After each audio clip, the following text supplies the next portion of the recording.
السلام عليكم ورحمة الله وبركاته. أبطال تاني إعدادي عاملين إيه؟ يا رب تكونوا بخير. النهاردة إن شاء الله مع جرامر يونت 10، وده جرامر مهم جدا وإن شاء الله لازم نفهمه كويس مع بعض بإذن الله. قبل ما نبدأ، رب اشرح لي صدري ويسر لي أمري واحلل عقدة من لساني يفقه قولي. نبدأ بسم الله. النهاردة نتكلم عن حاجة مهمة اسمها الباست بيرفكت. الباست بيرفكت يعني زمن الماضي التام.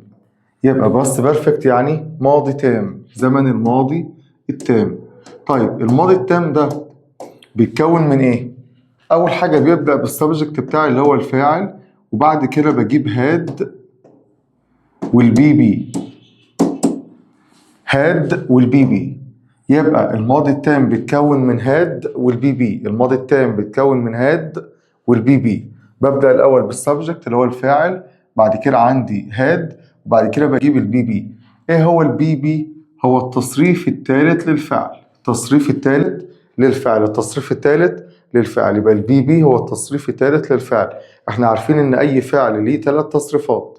الأول ده بريزنت اللي هو إيه؟ مضارع، والتاني بيبقى باست سمبل ماضي بسيط، والتصريف الثالث بنستخدمه في الأزمنة التامة زي النهاردة كده الباست ايه؟ بيرفكت. طيب الماضي التام أنا بستخدمه ليه؟ الماضي التام أنا بستخدمه عشان أعبر عن حدث حصل قبل حدث آخر. الماضي التام بستخدمه عشان أعبر عن حدث حصل قبل حدث آخر في الماضي. يعني ايه الكلام ده؟ لما يكون عندي حدثين حصلوا في الماضي، الحدث الأولاني ده بيبقى بخليه زمنه ماضي تام، والحدث التاني بخليه زمنه ماضي بسيط. يبقى الماضي التام ده هو يعتبر الحدث الأول، يعني الحدث الأقدم. الحدث الأقدم. يبقى الماضي التام هو الحدث الأول، يعني الحدث اللي هي الأقدم. إنما الماضي البسيط هو الحدث اللي التاني، يعني الحدث الأحدث. يبقى أحدث حاجة ده بخليه ماضي بسيط، والحدث الأقدم بخليه ماضي تام. زي إيه الكلام ده؟ لما أقول مثلا after I had finished my work، يعني بعد ما خلصت الشغل بتاعي I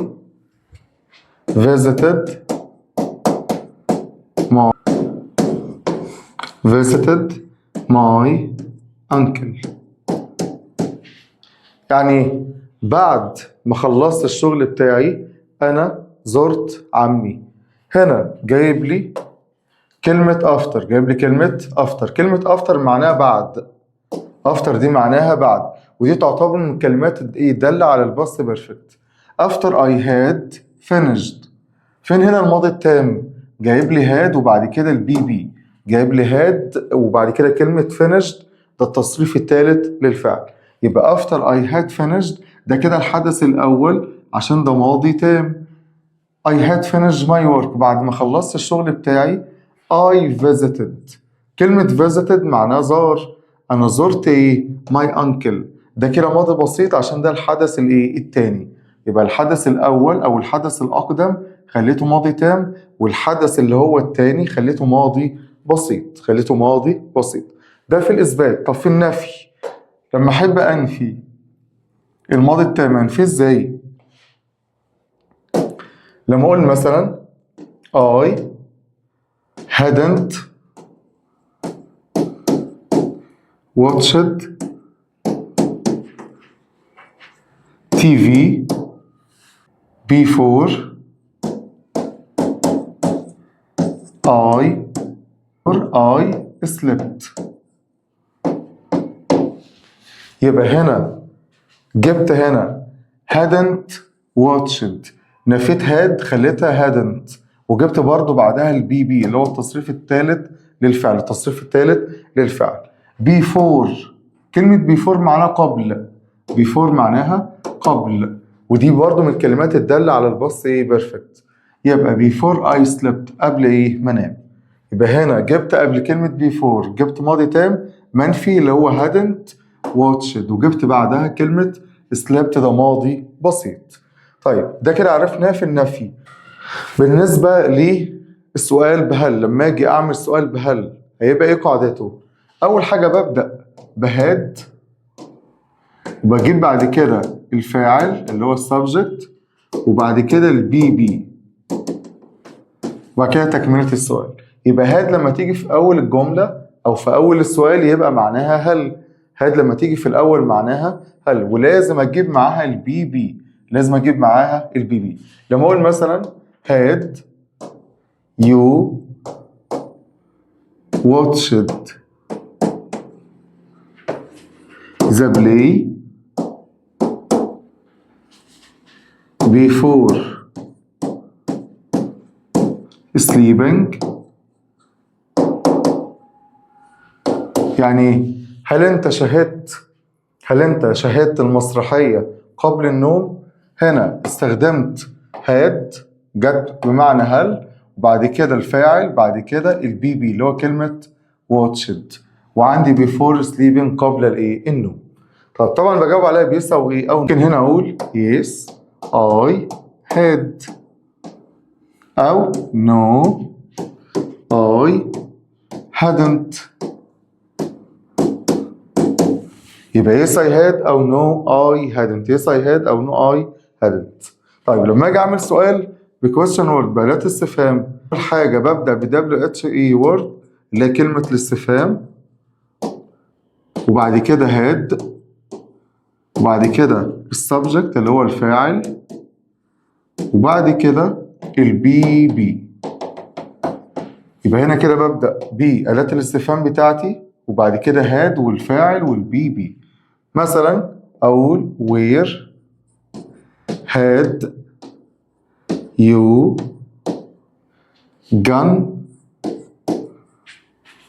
after school، يعني أين ذهبت بعد المدرسة. يبقى هنا بدأت بأداة الاستفهام بتاعتي كلمة where، جبت بعد كده had والفاعل، وبعد كده gone اللي هو البي بي التصريف الثالث للفعل. يبقى هنا ده بالنسبة لتكوين السؤال بأداة استفهام. نيجي بقى لأهم حاجة، الروابط اللي أنا بستخدمها مع الباست بيرفكت الماضي التام، دي أهم حاجة في الدرس. يعني ده كله بجهزك عشان خاطر تعرف تستخدم الروابط، وهيجي لك إزاي عليها سؤال في الامتحان إن شاء الله. نبص كده مع بعض. تعالوا نشوف دلوقتي السؤال هيجي لي إزاي في الامتحان. ودلوقتي مع أول رابط وأهم رابط هو كلمة after. كلمة after هنا جايب لي first أولا I finished my homework، أنا خلصت واجبي. then ثم I went out، أنا خرجت. طالب مني أستخدم كلمة after، أستخدم كلمة after. كلمة after معناها بعد، after معناها بعد. طب إيه قاعدة after؟ after بجيب بعدها ماضي تام، والجملة التانية ماضي بسيط. تاني after بجيب بعدها ماضي تام والجملة التانية ماضي بسيط. after تام بسيط، after تام بسيط. ده لو after هتيجي جاية كابيتال وهستخدمها في الأول. طب لو هتيجي إيه small يبقى أنا كده هستخدمها في النص، أجيب بسيط after تام. يبقى after تام بسيط، بسيط after تام. طيب تعال نطبق الكلام ده. طب هنا جايب لي الجملتين أصلا ماضي بسيط، المفروض أنا هستخدم الماضي التام إزاي؟ هي بقى الفكرة كلها في كده. طيب هنا جايب لي كلمة first. يعني ايه first؟ كلمة first معناها أولا. طب وجايب لي كلمة then ثم، جايب لي كلمة then اللي هي ثم. طب هعمل ايه؟ أول حاجة أعملها هشطب على first وهشطب على then. الجملة اللي بعد كلمة first دي بخليها ماضي تام، بخليها ماضي تام، بخليها ماضي تام. والجملة التانية دي بخليها ماضي بسيط، بخليها ماضي بسيط. طيب هنا يبقى أنا هستخدم after في الأول، يبقى أقول after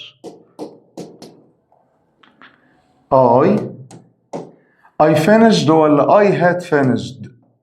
احنا قلنا ان انا هستخدم هنا الجملة دي ماضي تام، يبقى after I had finished بعد ما انهيت my homework، بعد ما خلصت الواجب بتاعي اللي حصل I went out، أنا خرجت. يبقى هنا after جبت بعدها ماضي تام والجملة التانية ماضي بسيط.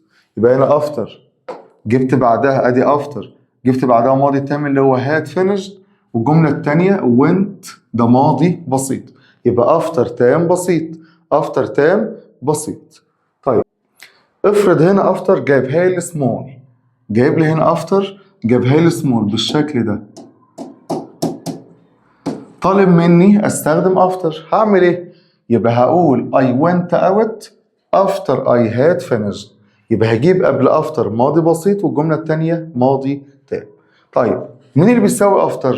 اللي عندي بيساوي كلمة after بتساوي كلمة because، بيساوي كلمة because، بيساوي كلمة ايه؟ because معناها لأن. خلاص؟ يبقى برضو because بجيب بعدها ماضي تام والجملة التانية ماضي بسيط، يبقى after أو because بجيب بعدها ماضي تام والجملة التانية ماضي بسيط. طب لو جم في النص يبقى هجيب ماضي بسيط وبعد كده after أو because وبجيب بعدهم ماضي تام. دول القاعدتين المهمين جدا لازم أعرفهم. يبقى after وبيكوز بجيب بعدهم تام والجملة التانية بسيط، ولو جم في النص بجيب قبلهم بسيط وبعدهم ماضي تام.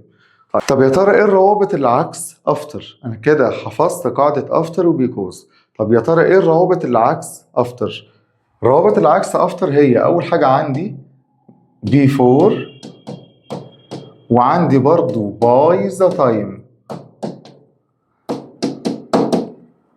يبقى أنا عندي before وباي ذا تايم الاتنين معناهم قبل، الاتنين معناهم قبل، يبقى before وباي ذا تايم الاتنين معناهم قبل. طب بجيب إيه بعدهم؟ أنا قلت إن before وباي ذا تايم عكس after، after كان بيجي بعدها تام، يبقى كده before وباي ذا تايم هيجي بعدهم ماضي بسيط، هيجي بعدهم ماضي بسيط. طب دي كده الجملة الأولى. الجملة التانية هجيب بعدهم ماضي تام، هجيب بعدهم ماضي إيه؟ تام. طب مثال لما أقول مثلا First I watched TV، يعني أولا أنا شاهدت التي في. then ثم I played chess، لعبت شطرنج. الراجل طالب مني أستخدم كلمة before، طالب مني أستخدم كلمة before. هعمل إيه؟ أول حاجة أحدد الأول أنهي جملة تبقى ماضي تام وأنهي جملة تفضل ماضي بسيط. فين الحدث الأول؟ هو أنا جايب لي كلمة فيرست قلنا معناها أولا، هشطب عليها. طيب طالما الجملة اللي بعد فيرست يبقى دي هخليها ماضي تام، هخليها ماضي تام. الجملة التانية هتفضل ماضي بسيط، هتفضل ماضي بسيط. طيب أنا قلت before بجيب بعدها بسيط والجملة التانية تام. احنا كده رتبنا وجهزنا الجملتين. طيب بيفور بيجي بعدها جملة الماضي البسيط. طب انا هعمل ايه في كلمة زن؟ هشطب عليها برضو، يبقى هبدأ ببيفور. طب اشمعنى هبدأ بإيه؟ بكلمة بيفور في الأول؟ لأن بيفور بادئة بحرف كابيتال، يبقى لازم أبدأ بيها. يبقى هقول بيفور I before I played chess، قبل ما ألعب شطرنج إيه اللي كان حصل؟ I had watched TV. خلي بالك هنا، يعني جبت هنا before بعد كده played ماضي بسيط، الجملة التانية had watched. اوعى تنسى تجيب كلمة had، انت ممكن تحدد هنا ماضي تام بس ما تجيبش ايه had، كده غلط. يبقى I had watched TV. خلاص؟ طيب ده كده before استخدمتها في الأول. طب اللي بيساوي before كلمة by the time، اللي بيساوي كلمة before by the time، يبقى أنا ممكن أشيل before وأحط مكانها by the time. الاتنين زي بعض، الاتنين زي إيه؟ بعض. يبقى before وby the time الاتنين معناهم قبل، وبجيب بعدهم بسيط والجملة التانية ماضي تام، بجيب بعدهم ماضي بسيط والجملة التانية ماضي تام. مهمين جدا by the time و before. جميل. طيب أنا عندي دلوقتي في قاعدة جديدة بالنسبة لأفتر أو بيفور. احنا اتفقنا ان افتر بجيب بعدها ماضي تام وبيفور بجيب بعدها ماضي بسيط. ده في حالة ان جاي بعد افتر او بيفور جملة كاملة. يعني ايه جملة كاملة؟ يعني فاعل وفعل ومفعول. طيب افرض ان بعد افتر ما جابليش فاعل، ما جاش فاعل، جاب لي على طول فيرب في اي ان جي. افتر وبيفور ينفع يجي بعدهم فيرب في اي ان جي. ازاي؟ لما اقول مثلا افتر playing chess، بعد لعب الشطرنج I ate a sandwich، أنا أكلت إيه؟ ساندوتش. يبقى أنا هنا after جاي بعدها كلمة playing على طول. اشمعنى هنا ما جبتش أي ماضي تام؟ لأن after جه بعدها فاعل على طول، فلازم الفعل ده يكون في ing. هنا after بدون فاعل، مفيش هنا فاعل، مفيش هنا فاعل. كذلك برضو بيفور، لما اقول مثلا بيفور sleeping، قبل النوم I had read a book، قبل النوم أنا قرأت كتاب. يبقى هنا بيفور بدأت بيها، جبت بعدها كلمة sleeping، ده فيرب في اي ان جي. طب اشمعنى جبت فيرب في اي ان جي؟ لأن بيفور هنا بعدها مفيش فاعل، بعدها مفيش فاعل، بعدها مفيش فاعل، والجملة التانية جبت ماضي ايه؟ تاني. يبقى ده بالنسبة لاستخدام after أو before أو by the time أو because. دي كلها كانت روابط مهمة، أتمنى أن أنتم تكونوا استفدتوا منها، والسلام عليكم ورحمة الله وبركاته.